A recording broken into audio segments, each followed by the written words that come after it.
안녕하세요. 사연에 빠지다의 DJ 민영입니다. 오늘 사연자님은 구독자 여러분들께 꼭 부탁드릴 게 있어 사연을 보냈다는데요. 과연 어떤 사연인지 들어보시겠습니다. 오늘도 두 가지 사연 준비되어 있는데요. 끝까지 들어주실 거죠? 그럼 오늘의 사연 바로 시작할게요. 안녕하세요. 저는 40대 여자입니다. 저는 서울에서 차로 대여섯 시간은 가야 하는 시골에서 3남매 중에 막내로 태어났습니다. 위로 오빠 하나, 언니 하나가 있어요. 당시에도 100년 가까이 된 시골집에서 할머니와 할아버지와 함께 살았습니다. 부모님은 평생 할머니, 할아버지와 함께 그 동네에서 농사만 지으신 분들이에요. 그러다 보니 언니와 오빠 둘 다 본인들도 당연히 시골에서 농사를 지으며 살아야 하는 줄 알았어요. 하지만 저는 달랐습니다. 저는 하루라도 빨리 어른이 돼서 이 집을 떠나 도시로 나가고 싶었거든요. 하지만 식구 중 누구도 도시에 나가본 사람이 없으니 저에게 도시로 나갈 수 있는 방법을 알려줄 사람이 아무도 없었습니다. 첫째인 언니는 실업 고등학교를 졸업하자마자 동네 공업사 격리로 들어갔어요. 그래서 오빠만이라도 대학에 가길 기대했는데 장남인 오빠마저 대학을 안 가겠다고 하니 제가 대학에 가겠다고 하면 할머니나 아버지가 가만히 계실 리가 없었죠. 오빠는 장남이면서 욕심도 없어? 오빠가 대학도 들어가고 좋은 회사도 떡하니 가야 우리 집이 좀 펴지. 공부해서 힘들게 대학 들어가고 취직해도 그냥 월급쟁인데 일찍이 아빠 옆에서 농사 배워서 집안에 보탬이 되는 게 훨씬 낫지. 세상 답답한 소리 하고 있네. 오빠는 평생 아버지 어머니 옆에 같이 살 거야? 장가라도 가려면 대학도 나오고 직장이라도 있어야 여자가 생기지. 이 촌구석에서 평생 농사만 지어봐라. 형이나 오빠한테 멀쩡한 여자가 시집 오겠다. 아이고 멀쩡히 잘 사는 오빠더러 네가 뭔데 이래라 저래라 야. 네 오빠가 뭐가 부족해서 장가를 못 가. 다 때 되면 결혼해서 이 집에서 다 같이 살면 되지. 그렇게 도시 나가고 출세하고 싶으면 너나 공부 열심히 해서 나가라. 제가 오빠에게 한마디만 하면 할머니는 어디선가 슈퍼맨처럼 나타나 오빠 편을 들었습니다. 할머니는 맨날 딸년이 공부해봐야 뭐하냐고 내가 고등학교 졸업하면 시집이나 가버리라고 하더니만 이제 와서 나더러 공부해서 출세하라고? 저거 할머니한테 말하는 것 좀 봐. 아침이나 빨리 처먹고 학교 나가. 쓸데없이 우리 집 귀한 장손 건드리지 말고. 어머니 그만하세요. 어른도 이 시골이 답답한데 애는 오죽하겠어요? 이수정, 너 쓸데없는 소리 그만하고 빨리 학교 나가. 어미가 딸년 그렇게 오냐오냐 키우니까 애가 싸가지 없는 게 위아래도 모르지. 아이고 속 터져서 원. 어릴 때부터 차별을 받으며 자라다 보니 저는 자연스레 독해졌습니다. 저는 언제나 찬밥 신세인 집구석에서 살아남기 위해 큰 목소리를 내고 멋대로 굴었습니다. 저는 고등학교 때부터 돈을 벌기 위해 학교가 끝나면 버스를 타고 30분이나 나가 햄버거집에서 아르바이트를 했어요. 고등학교를 졸업하자마자 어떤 방식으로든 바로 도시로 나가려고요. 그런 저를 가족들은 돌연변이 취급했습니다. 언제나 제 편이었던 아버지마저 다 큰 여자애가 혼자 도시에 나가서 어떻게 사냐고 말도 안 되는 소리 하지 말라고 하셨어요. 하지만 저는 제 뜻대로 했습니다. 고등학교 졸업하자마자 정말로 집을 나갔어요. 그리고 곧장 시내에 가서 작은 미용실에서 미용 기술을 배웠습니다. 사실 제가 여기저기 아르바이트를 하러 다니면서 제일 배우고 싶었던 건 미용 기술이었어요. 그런데 시내 미용실 사장님마다 고등학교 졸업은 하고 와야 일을 시켜준다고 해서 학교에 다니면서 열심히 돈을 번 거예요. 저 나름대로는 집을 나갈 준비를 한 거죠. 저는 졸업식을 하자마자 편지 한 통 달랑 써놓고 집을 나갔어요. 시내 미용실에 딸린 단칸방에 살면서 미용 기술을 배웠습니다. 당시에 친구들은 서울로 대학을 간 친구도 있었고 도시로 나가 큰 회사나 공장으로 취직한 애들도 많았어요. 그런데 저는 무조건 기술을 배우는 게 목표였습니다. 제 큰 꿈을 위해서요. 저는 미용 기술을 배워 언젠가 서울에 올라가 강남 한복판에 제 이름을 걸고 미용실을 내고 싶었어요. 저는 그 꿈만 생각하며 쉬지도 않고 일했습니다. 그런데 사람 일이라는 게 참 계획대로만 흘러가는 게 아니더군요. 어느 날 자고 일어났더니 미용실에 깡패들이 들이닥쳤어요. 멋대로 미용실 문을 따고 들어와 여기저기 깨부수며 난리를 치더군요. 그러더니 저희 가게 사장님을 찾았어요. 알고 보니 사장님이 사채를 쓰고 어디론가 도망을 가버린 거죠. 제 월급도 2달치나 밀린 상태였고요. 거기다가 남자친구 수술비가 급하다고 저에게 500만 원이나 빌려갔는데 그것도 다 거짓말이었어요. 저는 그제야 세상을 처음 알았습니다. 제가 그 미용실에서만 3년을 넘게 일했어요. 사장님과 언니 동생하며 정말 가족처럼 지냈습니다. 매일 밤 술에 취해 미용실 사정이 안 좋다, 남자친구가 아프다 하며 펑펑 우는 모습을 보고 저는 철석같이 믿었어요. 함께 열심히 해서 서울에 올라가 미용실을 내자고 약속까지 했는데 저를 버리고 날라버린 거죠. 졸지에 집도 직장도 잃게 된 저는 3년 만에 집에 돌아왔습니다. 마음 같아서는 절대 집에는 돌아가고 싶지 않았지만 정말 한 푼도 없는 신세라 어쩔 수가 없었어요. 오랜만에 돌아간 집은 많이 달라져 있었습니다. 제가 연락을 끊고 나가 있는 동안 할아버지는 돌아가셨고 할머니는 많이 쇠약해져 있으시더군요. 언니는 결혼해서 분가해서 나갔고 오빠는 여전히 부모님과 농사일을 하고 있었어요. 부모님은 별 말씀 없이 저를 받아주셨어요. 할머니는 여전히 저를 보자마자 욕을 퍼부었지만 예전처럼 기분 나쁘지 않았습니다. 할머니 눈동자에 눈물이 가득 고여 있었거든요. 저는 지난 3년 동안의 기억은 다 잊고 다시 잘 살아보자 싶었습니다. 돈을 날렸지만 그만큼 값비싼 인생 경험했다 치기로 했죠. 할머니는 지금 당장 좋은 짝을 찾아 결혼하라고 성하였지만 저는 결혼 생각이 없었어요. 오빠는 같이 농사를 짓자고 꼬셨지만 소용없었습니다. 저는 어떻게든 다시 제 꿈을 이룰 방법을 생각하고 있었습니다. 저는 동네 친구를 따라 지역 내 화장품 회사에서 방문 판매하는 일을 했어요.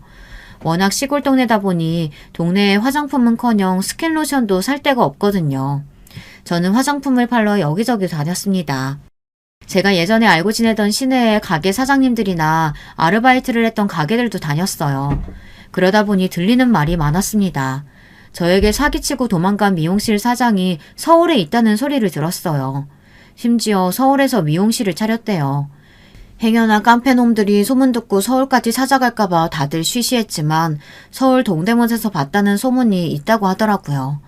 그 이야기를 듣고 집에 들어왔는데 도무지 아무것도 할 수가 없었습니다. 억울해서 밥도 안 먹히고 일도 손에 잡히질 않았어요. 생각해보니 사장년 언니가 동대문 제기동에서 옥장사를 했다고 했던 기억이 났어요. 그 언니라는 사람이 한번 미용실에 놀러왔었는데 그때 옷가게의 명함을 받았던 기억이 났습니다. 저는 서랍 여기저기를 뒤져 그때 받았던 명함을 찾아냈어요. 저는 도저히 안 되겠다 싶어 큰 마음을 먹고 다시 집을 나가기로 했습니다. 이대로는 억울해서 발 뻗고 잘 수가 없었어요. 가족들 얼굴을 볼 자신이 없어서 모두가 다 잠든 새벽에 짐을 싸서 나왔습니다. 그런데 그만 할머니께 들키고 말았어요. 사실 제가 가진 돈이 하나도 없어 할머니가 돈을 넣어놓고 매일 꺼내 쓰시는 금고에 손을 댔거든요. 당장 서울에 가서 지낼 곳이라도 구해야 하는데 정말 가진 돈이 하나도 없으니 여관방이라도 구하려고 조용히 30만 원 정도만 챙겨가려고 했죠.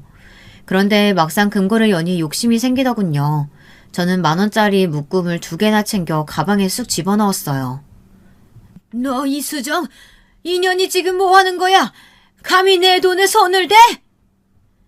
가방에 돈을 넣고 방을 나서려던 순간 잠에서 깬 할머니가 저를 잡으려고 달려들었어요.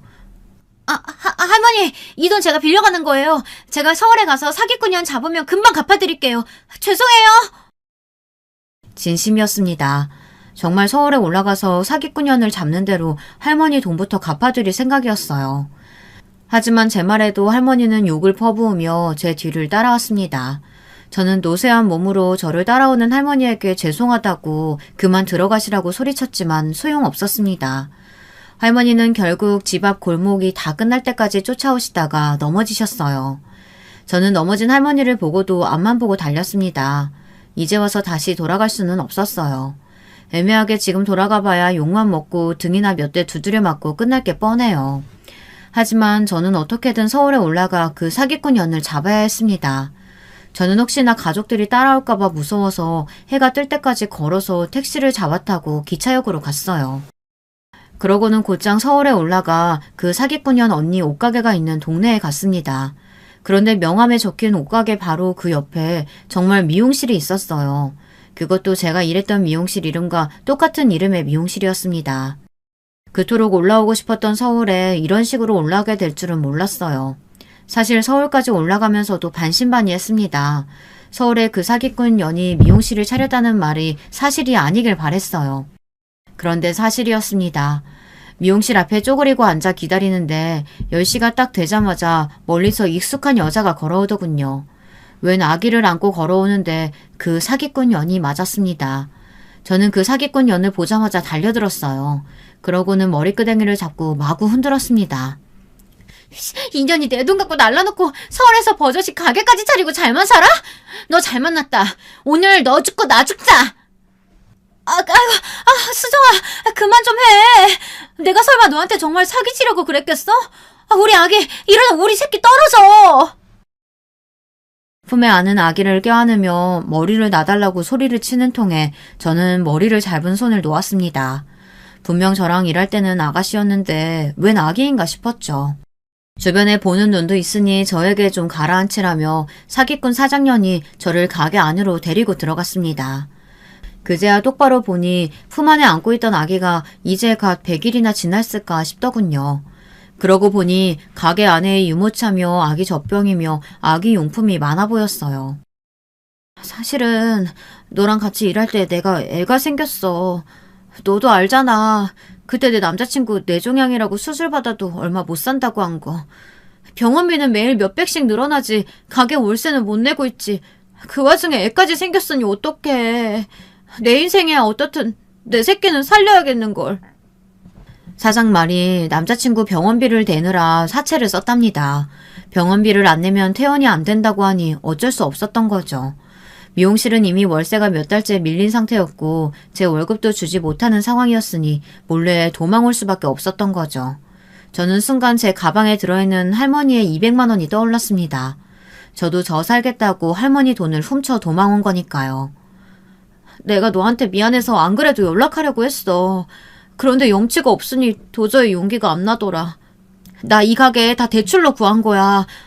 배운 게 도둑질이라고 할 줄 아는 일이 미용밖에 없잖아. 가게에 직원으로 들어가려고 해도 애가 있으니 그럴 수도 없고 혼자 애 키우면서 하려면 내 가게밖에 답이 없더라고. 애랑 둘이 먹고 살려면 어떡해. 이거라도 해야지. 서울에 올라오고 나서 사장도 고생이 많았답니다. 서울에 올라오고 난 뒤 얼마 되지 않아 사장 남자친구가 죽었대요. 장례 치를 비용도 없어서 화장만 하고 말았다네요. 지금까지 남편도 없이 혼자 애를 키우고 있었던 거죠. 사기꾼 사장년이라고 매일 욕을 하며 잠들었는데 막상 사는 꼴을 보니 할 말이 없었습니다. 미용실이라고 코딱지만한 공간에 애를 등에 업고 일하는 모습을 보니 안쓰럽기까지 했습니다. 가끔 손님이 좀 있으면 옆에 언니 가게에 애를 맡기고 일을 했나 보더라고요. 나 잡으러 서울에 올라온 걸 텐데 어떡하니? 내가 지금은 정말 돈이 하나도 없어. 내가 돈 생기는 대로 네 돈부터 먼저 갚을 테니까 걱정하지 말고 내려가. 정말 미안하다. 내가 언니 뭘 믿고 내려가. 이러다가 또 도망가면 어떡하라고. 나 다시는 그 시골에 안 내려갈 거니까 언니가 나 책임져. 언니가 분명히 그랬잖아. 나중에 서울에 같이 미용실 차리자고. 세상 일이라는 건 참 모르겠습니다. 언제나 저를 사랑으로 키워주신 부모님의 기대는 그렇게 쉽게 져버리고 할머니의 돈까지 훔쳐서 달아난 저는 제 등을 치고 도망간 사기꾼과 다시금 손을 잡고 함께 일을 했어요. 날린 돈은 받지는 못했지만 그래도 서울에서 사장 언니와 함께 지내며 일도 같이 하게 되니 잠자리와 직장은 해결됐어요. 상황이 넉넉하지는 않았지만 제가 그토록 꿈꾸던 도시 생활이 시작된 거죠. 저는 서울살이가 좋았습니다. 여기를 가도 북적이고 저리를 가도 시끄러운 게 저와 딱 맞았어요. 그런데 몇 년 동안 미용실 일을 하며 정신없이 살다 보니 어느새 제가 살고 있었던 고향을 까맣게 잊고 살았습니다. 사실 잊고 싶었어요. 고향을 생각하면 따뜻한 부모님도 있고 열심히 사는 형제 자매도 있었지만 다시는 돌아가고 싶지 않았거든요. 서울에서 보란듯 성공해서 화려하고 세련된 모습으로 돌아가 할머니께 훔친 200에 몇백은 더 합쳐서 돌려드리고 싶었어요. 그런데 부모님을 찾아뵈야 하는 일이 제게도 생겼습니다. 제게 결혼할 남자가 생겼어요. 남자는 미용실에 단골로 오던 손님이었는데 근처에서 작은 인쇄소에 다니고 있었어요. 남자는 저를 보고 한눈에 반했다며 고백을 했습니다. 몇 번 데이트를 하다가 남자의 고백을 받아주고 저는 1년 정도 연애를 했습니다. 자연스레 결혼 이야기가 나오니 남자도 우리 집에 인사를 가고 싶다고 하더라고요. 저희 친정이 서울에서 5시간 넘게 걸리는 시골이고 제가 몇 년째 왕래를 하고 있지 않는다고 말은 했었지만 남자는 그래도 인사는 가야 한다고 했어요. 결혼이라는 게 양가 허락을 받아야 할 수 있는 거 아니냐고요. 우리 부모님이 며느리를 다른 거 몰라도 무조건 화목한 가정에서 자란 여자여야 한다고 하셨어. 그래야 시부모님한테도 잘한다고. 그래서 자기 부모님이 지방에서 농사 지으신다고 하니까 좋아하시더라. 소박하고 인자하실 것 같다고. 서울 사람들은 이상한 게 시골에서 농사한다고 하면 다들 전원일기처럼 생각했어요. 어른들은 하루 종일 땡볕에서 일하고 자식들은 그런 부모님을 존경하며 돕는 장면을 상상했죠. 하지만 저는 그런 자식이 아니었습니다. 저 살겠다고 순진하고 착한 부모님 등을 치고 집을 나온 못난 딸내미였죠.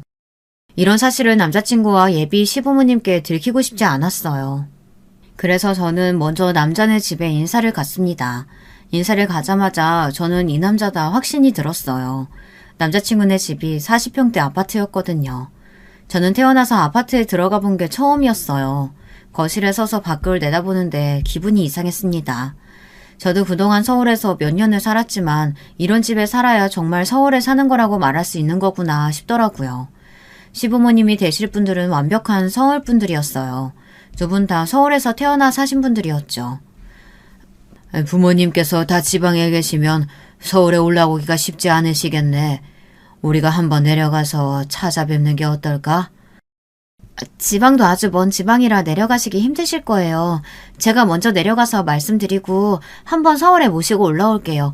그때 다 같이 뵈면 좋을 것 같아요. 남자친구가 저보다 6살이 많았어요. 남자친구 나이가 있다 보니 예비 시부모님들은 결혼을 서두르셨습니다. 저희 부모님이 멀리 계시니 여행이다 생각하고 하루 시간 내서 바로 내려가 인사드리는 게 어떠냐고 하시며 서두르셨죠. 하지만 저는 그럴 수가 없었어요. 서울에 올라오고 나서 부모님과 형제들에게 연락이 계속해서 왔었지만 제가 받지 않았거든요. 심지어 제가 할머니 돈을 들고 도망가는 바람에 할머니가 화병이 나서 드러누웠다고까지 하는 메시지가 오빠에게 왔어요. 그런데도 저는 그 메시지에 답도 하지 않았습니다. 무슨 소리를 들어도 싸다고 생각했으니까요. 그런 주제에 이제와 결혼하겠다고 남자친구를 데리고 내려가는 꼴이 우스웠습니다. 부모님이야 대놓고 뭐라고 하지 않으시겠지만 오빠나 할머니는 저를 보자마자 욕을 퍼부을 게 뻔했어요. 그래도 남자친구와 결혼하고 싶은 마음에 저는 몇 년 만에 고향에 내려갔습니다. 내려가는 날에야 아버지께 연락을 드리고 내려갔어요. 내려가기 며칠 전부터 연락해야지 했었는데 도무지 뭐라고 말해야 좋을지 모르겠더라고요. 그래도 제가 결혼할 사람이 생겨서 내려간다고 하니 아버지는 좋아해 주셨습니다. 그런데 역시나 상황이 많이 달라져 있더군요. 할머니는 뼈암으로 투병 중이시라 병원에 입원해 계셨고 부모님도 몇 년 사이에 확 늙어 계셨어요. 그래도 부모님은 저와 남자친구를 보고 반가워하셨습니다. 우리 막내가 서울살이라서 그런가 인물이 더 훤해졌네.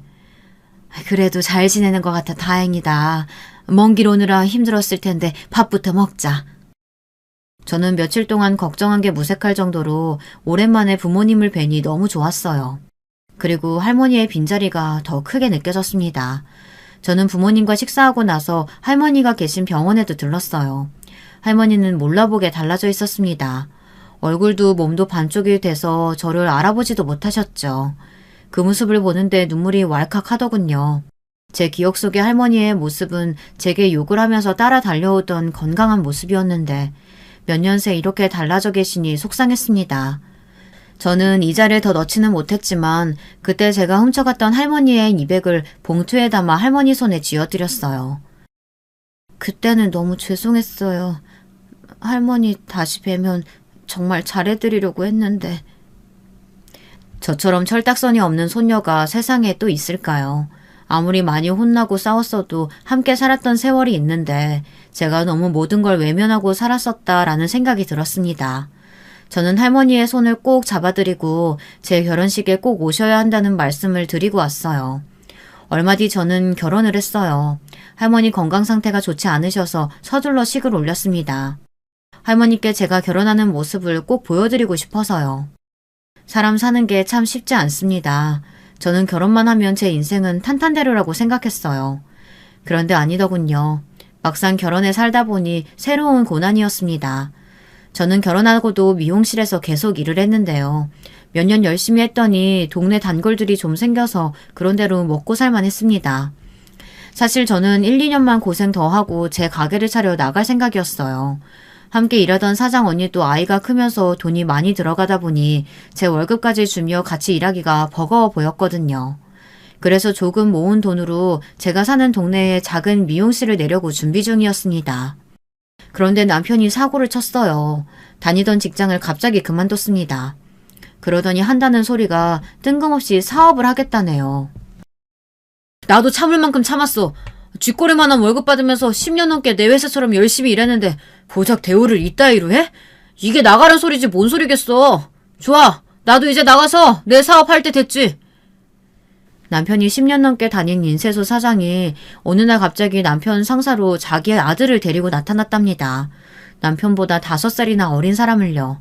남편은 욱하는 마음에 사표를 던지고 회사를 나와버렸답니다. 아무리 화가 나도 그렇지 사장이랑 이야기도 안 해보고 곧바로 사표부터 내면 어떡해.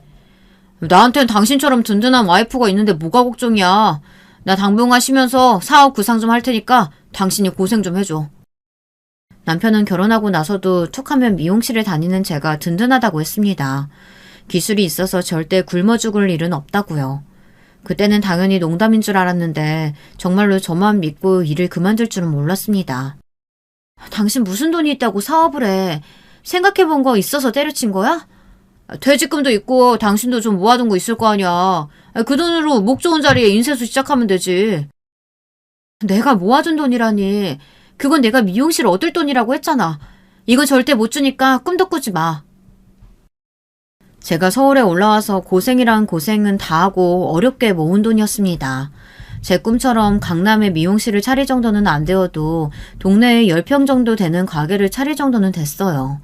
남편이 아무리 마음이 급해도 그 돈까지 욕심낼 줄은 몰랐습니다. 저는 남편이 무슨 말을 해도 그 돈을 내어줄 생각이 없었어요. 남편이야 지금까지 외동아들로 부모님의 원조를 받으며 편하게 살았지만 저는 아니었거든요. 저는 고등학교 졸업하고 지금까지 저 혼자 힘으로 여기까지 왔습니다. 남편 때문에 제 꿈을 포기할 수는 없었어요. 그런데 남편이 제가 돈을 주지 않는다고 단단히 삐졌더군요. 당신만 힘들게 산 거 아니야. 나도 10년 넘게 한 직장에 버티면서 힘들게 살았다고. 당신이 사는 이 집도 우리 부모님이 사준 집인데 그렇게 치사하게 굴어야겠어? 뭐? 치사? 말이 나왔으니 말인데 당신이 결혼할 때 나한테 뭐라고 그랬어? 자기 결혼하면 아버님이 아파트 주신다고 했다면서. 근데 막상 결혼 날짜 잡고 나니까 돈 없다고 우리더러 집 구하라고 하셨잖아. 그랬습니다. 사실 제가 말을 안 해서 그렇지 결혼할 때 일이 좀 있었어요. 결혼 전에 남편은 저에게 결혼하게 되면 무조건 서울에 20평대 아파트를 사주겠다고 했습니다. 본인이 외동아들인데다가 3대 독자인데 부모님이 안 해주실 리가 없다고요. 물론 아파트 때문에 결혼을 결심한 건 아니었지만 그래도 사람이 사랑만 가지고 사는 건 아니잖아요. 이왕이면 아파트에다가 내 집에서 시작하면 훨씬 더 안정적이고 좋죠. 그런데 막상 결혼 날짜가 다가오니 시부모님께서 집안에 급한 일이 생겼다며 당장 집을 구해줄 돈이 없다고 하셨어요. 또 그 이야기! 그때는 아버지가 집안에 중요한 일이 생겨서 어쩔 수 없다고 그랬잖아. 그래서 내가 없는 돈 끌어다가 이 집 마련한 거 아니야. 이 집이 아파트야? 빌라도 고작 투룸의 전세잖아. 이까짓 거 해와가지고 이제 와서 생색내니까 하는 소리지. 저도 옛날 일 가지고 자꾸만 싫은 소리 하고 싶지 않았어요. 하지만 남편이 전셋집 구한 걸 가지고 생색내면 그렇게 듣기가 싫더라고요. 회사에서도 개무시당하고 와서 열받아 죽겠는데 마누라까지 사람을 무시해? 좋아. 당신 돈 필요 없으니까 그 잘난 미용실 차리세요. 어디 한번 얼마나 돈 많이 벌어오나 보자. 남편은 자기 할 말만 해놓고는 화를 내며 문을 쾅 소리가 나게 닫고 나가버렸습니다. 저는 서울 남자와 결혼만 하면 잘 살 줄 알았어요. 그런데 말이 좋아 서울 남자지 저희 아버지나 오빠와 다를 게 없었습니다. 남편도 항상 본인만 생각하고 제가 하는 희생을 당연하게 여겼죠. 시부모님도 마찬가지였어요. 결혼 전에나 우리 며느리라고 예뻐했지 막상 결혼하고 보니 매일 아들 하시면서 자기 아들만 귀하지 저는 찬밥이었어요. 결혼하고 나서 얼마 안 됐을 때 일이에요. 제가 원래 밀가루 음식이 몸에 잘 안 받아요. 국수 같은 면 요리를 먹으면 잘 체하는 편입니다. 어느 날 시댁에서 어머님이 콩국수를 해주셔서 먹었는데 그날도 제가 좀 체한 거예요. 자꾸 속이 더부룩하고 메스꺼려서 화장실에 들락날락 거렸어요. 그러자 시어머니가 대뜸 저더러 설마 애 생긴 거 아니냐고 하시더군요. 저는 시부모님께서 벌써 손주를 원하시나 싶어서 바로 아니라고 그냥 좀 체한 거라고 말씀드렸습니다. 그런데 시어머님이 하시는 말씀이 기가 막히더군요. 손주를 원하신 게 아니었어요. 오히려 그 반대였습니다. 그래, 결혼한 지 얼마 되지도 않았는데 둘이 열심히 일해서 좋은 집 살 생각을 해야지. 너 괜히 일하기 싫다고 덥석 애부터 가지면 안 된다. 그러면 우리 아들이 너무 고생해. 결혼한 지 얼마 되지 않았으니 괜한 노파심에 하시는 이야기라는 걸 저도 아는데도 은근 기분이 상했습니다. 다른 시부모님들은 며느리가 생기면 하루라도 빨리 손주를 보고 싶다고 성화라는데 저희 시댁은 달랐죠. 하나뿐인 아들이 혹시나 처자식 때문에 고생하는 거 아닌가 미리부터 걱정하셨어요. 그래, 요즘은 세상이 바뀌어서 남자만 벌어서는 생활이 안 돼. 좋은 기술 썩어봐야 뭐하냐. 벌 수 있을 때 바짝 벌어야지. 에이, 우리 자기야 기술직인데 애 낳아도 충분히 일하면서 돈 벌 수 있어요. 그리고 내 나이도 있는데 아이 생기면 감사합니다 하고 우리 엄마가 키워주면 되지. 시부모님 말씀에 제 표정이 좀 안 좋아 보였는지 남편이 애써 웃으며 농담으로 받아쳤습니다. 그런데 그때 시어머니께서 표정이 싹 변하시더니 정색을 하시더군요. 어머 아들, 그게 무슨 소리야? 엄마가 겉으로 보기엔 멀쩡해 보여도 벌써 70대 중반이야. 내 나이에 애를 어떻게 키우니? 그리고 엄마가 살아보니까 애는 무조건 엄마가 키워야 돼. 그래야 애도 건강하고 똑똑하더라. 저 아직 아이 낳을 생각 없으니까 괜한 걱정들 하지 마세요. 애 낳을 사람은 생각도 없는데 제 의견은 묻지도 않고 자기들끼리 떠드는 모습에 어쩐지 심기가 뒤틀렸습니다. 그래서 저는 아직 애 낳을 생각은 조금도 없다고 못을 박았어요. 물론 시부모님 말씀이 다 틀린 말은 아니에요. 저희 상황에 지금 당장 애까지 생기면 안 되죠. 아직 집도 없고 남편 월급이랑 제 월급 합쳐도 영 시원찮으니까요. 더군다나 저도 지난 몇 년 동안 바로 옆에서 혼자 애 키우는 사장 언니를 봐왔기 때문에 애 키우면서 일을 한다는 게 얼마나 힘든 일인지 누구보다 잘 알고 있습니다. 하지만 아무리 그래도 그렇지 대놓고 저더러 집에서 애 키울 생각하지 말고 열심히 돈이나 벌어오라고 하시니 기분이 상하긴 했습니다. 더군다나 애도 맡길 생각하지 말라고 하시면서요. 저는 그제야 결혼의 현실에 맞닥뜨렸습니다. 결혼이라는 게 그렇더군요. 내 일은 항상 내가 알아서 하는 거고 당연히 시부모님 남편 일까지 제가 하는 게 당연했습니다. 그래놓고 고마운 줄도 몰라요. 언제나 며느리가 하는 건 당연했죠. 서울에 살면 제 인생이 180도 달라질 줄 알았는데 그렇지 않았습니다. 현실은 똑같았어요. 남편은 회사를 그만두고 자기 인쇄소를 차리겠다고 여기저기 대출을 알아보러 다녔어요. 저는 신경 쓰지 않았습니다. 본인이 알아서 하겠다고 회사를 그만두고 나왔으니 알아서 하게 뒀어요. 반면 저는 저의 첫 번째 미용실을 차렸습니다. 저는 너무 뿌듯해서 아직 인테리어 공사가 다 끝나지도 않았는데도 미용실에서 며칠은 잘 수 있을 것 같았어요. 그 정도로 기뻤습니다. 서울 하늘 아래 제 이름으로 된 미용실이라니 정말 꿈만 같았습니다. 미용실 오픈식 날이 되었어요. 시부모님과 친정부모님, 오빠, 언니까지 다들 서울에 올라왔어요. 남편은 미용실 안에서 식구들이 먹을 음식을 준비하고 있었고 저는 동네 사람들에게 돌릴 떡을 준비하고 있었죠. 그런데 그때 시어머니께서 굳이 하지 않아도 될 말을 하셨습니다. 아이고, 인테리어가 삐까번쩍한 게 미용실 차린다고 돈도 꽤나 썼나 보다. 이럴 돈 있으면 남편 인쇄소나 좀 차려주면 좀 좋아? 명색이 남편이 직장이 없이 집에서 빈둥거리고 있는데 우리 며느리는 속도 안 상하나 봐. 순간 시끌벅적했던 미용실 안에 정적이 흘렀습니다. 에이, 당신은 좋은 날 왜 그런 소리라고 그래? 안 그래도 아들놈 집에서 빈둥거리는 거 사돈댁에 죄송해 죽겠는데. 죄송하긴 뭐가 죄송해요. 우리 아들도 10년 넘게 한 직장에서 열심히 일했는데 이제 좀 자기 사업할 때도 됐지. 안 그래도 시어머니는 남편이 회사를 그만두고 사업을 하겠다고 여기저기 돈을 구하러 다니는 걸 아시고는 저에게 미용실은 나중에 차리고 남편 인쇄소부터 차려주면 안 되겠냐고 하셨어요. 하지만 저는 단칼에 거절했습니다. 시어머니도 그 자리에서는 더 이야기 안 하시더니만 굳이 오픈식 날 저희 친정 부모님도 계신 자리에서 그런 소리를 하더군요. 사실 사돈도 계신 자리니까 하는 소린데 미용실에서 하루 종일 혼자 아줌마들 파마 말아줘봐야 얼마나 벌겠어요. 그럴 바에야 남편 사장님 만들어주고 사모님 소리 들으면서 사는 게 훨씬 낫죠. 저는 기가 막혀서 말문이 다 막혔습니다. 그런데 그때였어요. 점잖게 앉아 한마디도 안 하시던 친정아빠가 입을 뗐습니다. 우리 딸내미 사모님 소리 듣게 해주고 싶으시면 사돈이 우리 사위에 인쇄소 차려주시면 되겠네요. 저는 우리 딸 미용실 차려주고 싶어도 나 살기 바빠서 지금까지 못 차려줬는데 우리 장안딸이 혼자 알아서 서울에 미용실까지 차리니 아주 예뻐 죽겠습니다. 친정아빠의 말에 시부모님은 한마디도 못하고 입을 딱 다물었습니다. 저는 친정아빠를 바라보며 슬쩍 웃어 보였어요. 아버지를 보자 마음이 벅차오르고 든든했습니다. 어머, 벌써 다들 와 계셨네요? 이렇게 좋은 날 술이 빠지면 안 되죠. 제가 아주 좋은 술 사왔으니까 다들 한 잔씩들 드셔보세요. 때마침 사장언니가 와서 분위기를 풀어준 덕분에 오픈식은 잘 마칠 수 있었습니다. 그래도 사장언니가 없었다면 제가 서울에 제 이름 걸고 미용실을 차리기 힘들었을 거예요. 언니도 혼자 아이 키우면서 미용실 운영하느라 힘들었을 텐데 저에게 빚이 있다는 이유만으로 몇 년 동안 먹여주고 재워주며 일까지 시켜줬으니까요. 그리고 가장 중요한 건 언니가 제 돈을 안 갚고 서울로 도망치지 않았다면 저는 서울에 오지 못했을 겁니다. 그러던 어느 날이었어요.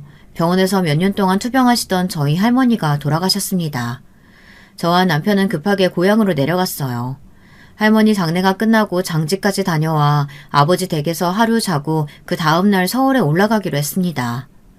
그런데 그날 밤 어머니께서 자식들을 다 불러 모았습니다. 저희에게 할 이야기가 있다고요. 지금부터 내가 하는 말 잘 들어라. 할머니께서 돌아가시기 전에 땅을 다 정리하셨어. 살아생전에 며느리라고 그렇게 구박하시더니만 당신 늙어서 옆에서 돌봐주고 신경 써준 건 나밖에 없었다고 미안하다 하시면서 할머니 앞으로 되어있던 땅을 다 내 앞으로 주기로 하셨어. 순간 그 자리에 있던 저와 오빠, 언니는 물론이고 형부랑 저희 남편까지 놀라서 입이 쩍 벌어졌어요. 사실 어릴 때는 아버지 재산이 얼마인지 할아버지가 가진 땅이 몇 평인지 관심도 없었어요. 하지만 저도 어른이 되고 나서는 궁금하기는 했습니다. 그런데 할아버지 할머니께서 남기신 땅이 꽤 된다네요. 이번에 할머니께서 재산을 정리하시면서 대충 시세를 알아봤는데 가진 땅을 다 팔면 20억이 넘는데요. 20억이라는 말에 저도 모르게 침이 꼴깍 삼켜졌습니다.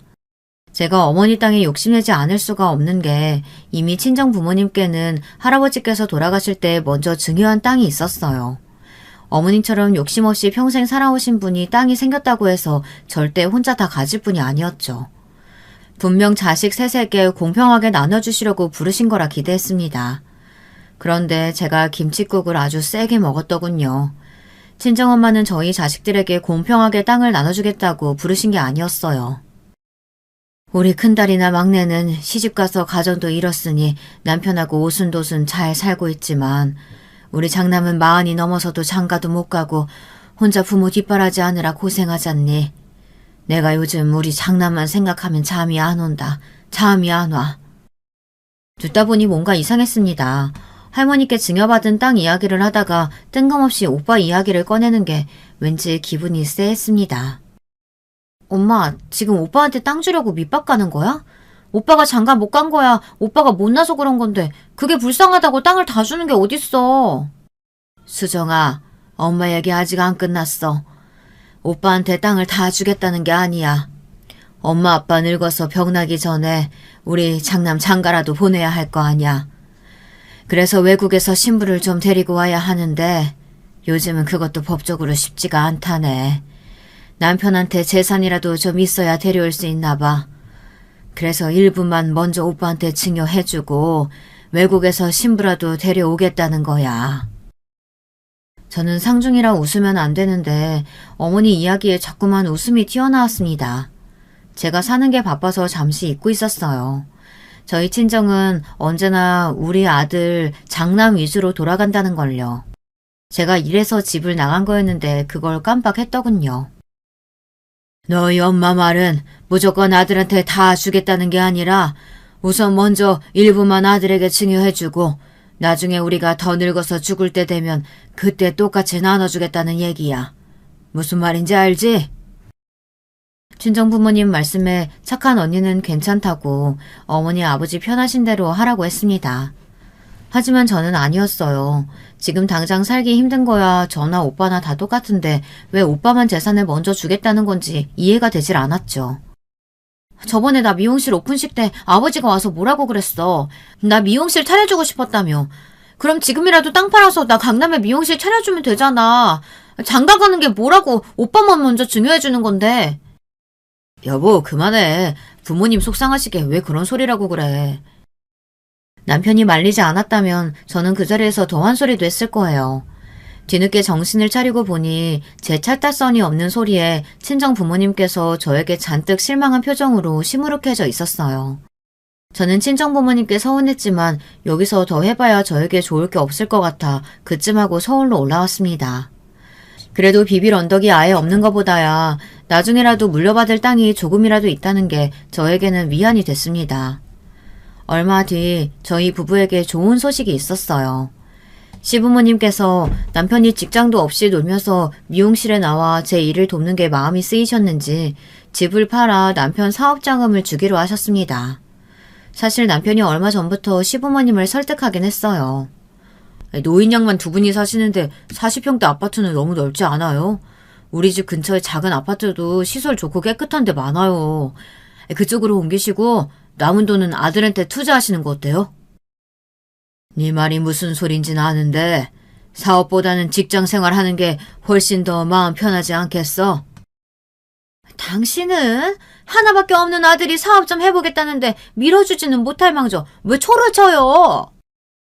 남편도 웃긴 게 저한테는 친정부모님 앞에서 재산 가지고 왈가왈부하지 말라고 하더니만 본인은 시부모님 집을 팔아 사업을 할 생각을 하고 있었습니다. 시아버지는 썩 내켜하시지 않았지만 시어머니에게는 귀한 외동아들의 입김이 통했는지 시아버지를 설득해서 정말로 집을 파셨어요. 그리고는 작은 집으로 이사하고 남은 돈을 제 통장으로 보내주셨습니다. 내 아들놈이지만 도무지 무슨 생각으로 갑자기 사업을 하겠다는 건지 믿을 수가 없다. 그래도 우리 며느리 네가 똑똑하니까 내가 믿고 이 돈 주는 거야. 네가 이 돈 가지고 있다가 네 남편한테 줘라. 시아버지는 아들보다 저를 더 믿는다고 하시며 집을 팔고 남은 돈을 저에게 다 주셨어요. 그러던 중 저에게 일이 좀 생겼습니다. 한 번 배신한 여는 끝까지 배신하는 건지 한 번 당해놓고 또 당했습니다. 무슨 소리냐고요? 제가 믿었던 사장년에게 또 당하고 말았어요. 사연은 이랬어요. 여러분도 제 꿈이 뭔지 아시죠? 강남 한복판에 제 미용실을 내는 거예요. 그 꿈을 누구보다 잘 아는 사장 언니가 제게 솔깃한 이야기를 꺼냈습니다. 내가 아는 언니가 아들 데리고 갑자기 미국에 이민 간다고 강남에 있는 숍을 나눴대. 내가 한다고 하면 싸게 준다고 하는데 너 나랑 같이 들어갈래? 저는 드디어 제게도 기회가 왔다는 느낌을 받았습니다. 제가 이토록 강남 입성을 꿈꾸는 이유는 제가 다른 건 몰라도 실력만큼은 자신 있다는 겁니다. 제가 미용실을 오픈하고 1년도 안 돼서 직원까지 둘 정도로 장사가 잘 됐어요. 원래 미용실은 동네 장사가 더 힘든 게 단골이 많아야 하기도 하지만 실력이 없으면 절대 소개 손님이 생기질 않는다는 겁니다. 저는 미용실을 오픈한 지 몇 달 되지도 않아서 제 실력이 좋다는 소문이 동네 맘카페에 돌아 꽤 홍보가 됐어요. 그래서 지금도 단골의 소개 손님만으로도 미용실 예약이 꽉 찼습니다. 아무리 장사가 잘 돼도 이제 가게를 시작한 지 1년 좀 넘었으니 강남에 샵을 낼 정도로 큰 목돈은 아직 없었죠. 그래서 처음엔 저도 돈 없다고 거절했습니다. 그런데 얼마 뒤 언니에게 또 연락이 왔어요. 내가 우리 사정 다 이야기했더니 언니가 우선 50%만 내고 들어오래. 언니도 어차피 급하게 미국에 들어가야 해서 나머지는 장사하면서 갚으라는데 어때? 너랑 나랑 반반씩 구해볼까? 저는 솔깃했습니다. 그럴 수밖에 없는 게 지금 제가 하고 있는 가게 보증금을 빼고 조금만 더 돈을 구하면 그 정도 비용은 해결할 수 있을 것 같았거든요. 우리가 이런 기회 아니면 언제 강남에 샵을 차리겠어. 언니 말이 이미 고정 단골도 많아서 차리기만 하면 돈방석이래. 그 언니가 혼자 장사해서 번 돈으로 아들 유학 보내는 거잖아. 내 말 믿고 우리 같이 해보자. 저는 순간 머릿속에 계산기가 휘리릭 돌아갔어요. 가게 보증금 말고는 도저히 끌어올 돈이 없는데 어디서 구하나 싶었죠. 그런데 그 순간 제 머릿속에 떠오른 것이 있었습니다. 바로 시아버지가 보내주신 돈이었어요. 그 돈이면 사장 언니랑 같이 강남 샵을 인수하고도 남았죠. 수정아, 우리 고민할 시간이 없어. 이미 우리 말고도 다른 쪽에서 지금이라도 당장 계약금 넣겠다고 하는 사람이 있대. 알았어, 언니. 우리 이거 하자, 해. 저는 순간 뭐에 홀린 것 같았어요. 그럴 수밖에 없는 게 어릴 적부터 꿨던 제 꿈이 바로 코앞에 있는데 도저히 포기할 수 없었죠. 그럼 네가 먼저 계약금 좀 보내줄래? 내가 우리 아들 어제부터 열이 나서 하루 종일 꼼짝도 못하고 있거든. 저는 혹시나 그 가게를 다른 사람에게 뺏기기라도 할까봐 무서워서 당장 제 통장에 있던 시아버지의 돈에서 먼저 계약금을 보냈습니다. 그리고 다음날 곧바로 부동산에 가서 제 가게를 내놨어요. 워낙 목이 좋은 자리다 보니 다행히도 보증금을 내기 전에 가게가 금방 나갔습니다. 저는 앞으로 저에게 벌어질 일도 모른 채 강남 샵 원장이 될 생각만 하며 꿈에 부풀어 저절로 콧노래가 나왔습니다. 물론 시아버지가 준 돈 일부를 제가 쓰고 아직 남편에게 말하지 않았다는 게 미안하긴 했지만 금방 해결할 수 있는 문제라고 생각했어요. 강남에 샵을 오픈하면 그 정도 돈이야 금방 해결할 수 있으니까요. 그런데 생각지도 못한 일이 벌어지고 말았습니다. 제 미용실을 뺀 보증금을 사장 언니에게 보내고 난 뒤부터 언니와 연락이 안 되기 시작했어요. 저는 점점 마음이 불안해졌지만 애써 아닐 거라고, 바빠서 연락이 안 되는 걸 거라고 마음을 다잡았습니다. 그러고는 곧장 사장 언니네 집으로 향했어요. 그런데 그 이후로 사장 언니는 만날 수가 없었습니다. 마음이 다급해진 저는 사장 언니랑 갔었던 강남 샵으로 달려갔습니다. 그런데 저에게 샵을 구경시켜줬던 여자는 이미 사라지고 없었어요. 저는 가슴이 철렁 내려앉는 것만 같았습니다. 알고 보니 그 샵 사장은 전혀 다른 사람이었고 샵을 내놓은 적도 없다네요. 저는 또 당한 거예요. 한 번 나쁜 년은 평생 나쁜 년이었습니다.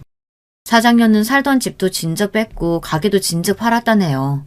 심지어 동대문에서 옷가게를 하던 사장년의 언니도 가게를 빼고 사라졌습니다. 저는 그대로 바닥에 주저앉았어요. 하루아침에 가게를 잃은 제가 한심해서요. 저는 곧장 경찰서로 가서 신고부터 했어요. 그런데 사기를 당한 게 저뿐만이 아니라네요. 저처럼 미용실을 하는 사람 중에 몇 명이나 더 당했다더군요. 경찰 말이 그 사장년은 이미 출국한 상태라 찾으려면 시간이 좀 걸릴 테니 집에 돌아가라고 했습니다. 경찰서를 나와 터덜터덜 집으로 돌아왔는데 집 앞에 남편이 나와 저를 기다리고 있더군요. 저를 발견한 남편은 헐레벌떡 달려왔어요. 여보, 어떻게 된 거야? 자기 가게 갔더니만 문도 잠겨져 있고 부동산 아줌마 말이 당신이 가게 팔았다던데. 저는 도저히 남편에게 뭐라고 말해야 할지 몰라 눈물만 뚝뚝 흘렸습니다. 당황한 남편은 도대체 무슨 일이냐고 다그쳤어요. 순간 넋을 놓은 저는 남편에게 있는 그대로 다 이야기했습니다. 그러자 남편의 표정이 싹 변했어요. 당신 미쳤어? 어떻게 그렇게 중요한 일을 나랑 상의 한마디 안 하고 혼자서 다 결정할 수가 있어? 가게 보증금까지 날린 것도 모자라서 우리 아버지가 준 돈까지 날렸다고? 남편이 저에게 그렇게 화낸 건 처음이었어요. 그러더니 저처럼 무책임한 여자하고는 살 수 없다면서 지금 당장 이혼하겠다고 했어요. 저는 그대로 남편에게 쫓겨나다시피 집을 나왔습니다. 남편 말이 시아버지가 주신 돈을 찾아올 때까지 집에 돌아올 생각하지 말라고 하더군요. 저는 그대로 친정으로 내려갔어요.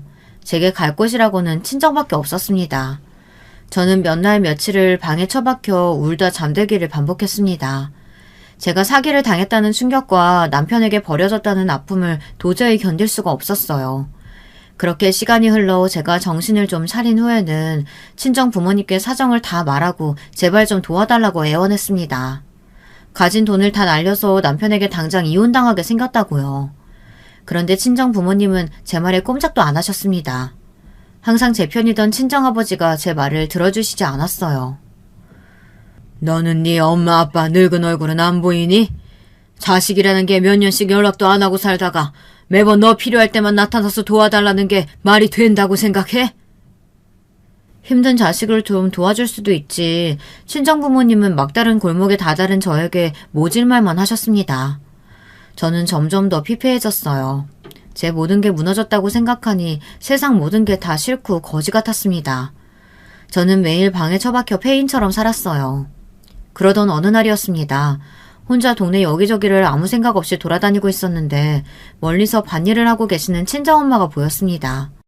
저는 친정엄마를 보자마자 짜증이 확 나서 다른 길로 가려고 몸을 돌렸어요.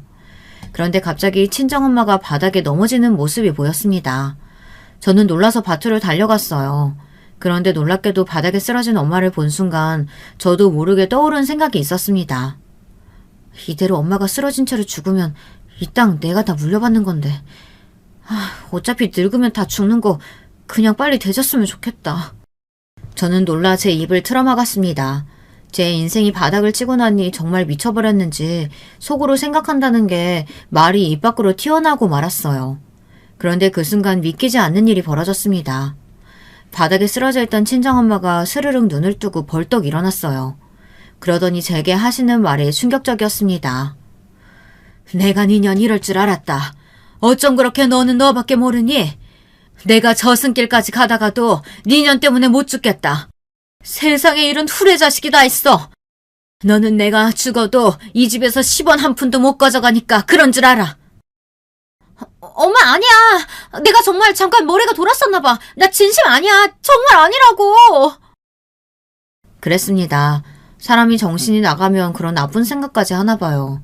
순간 엄마가 죽으면 이 땅을 팔아 다시 시작할 수 있겠지라는 생각을 했습니다. 하지만 그게 진심은 아니었어요. 그런데 저는 그날 그 일을 뼈저리게 후회하게 됐습니다. 재산을 못 받아서가 아니에요. 저는 엄마 말대로 후레자식이 맞았습니다. 저희 친정엄마는 저에게 제대로 복수를 하셨어요. 알고 보니 친정엄마는 제가 고향에 내려가기 바로 얼마 전에 간암 말기 판정을 받으셨대요.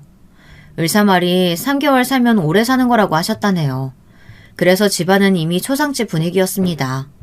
평생 시부모님 모시고 자식들 뒷바라지하며 농사일만 하시느라 건강검진도 한번 제대로 못 받으셔서 몰랐던 거죠.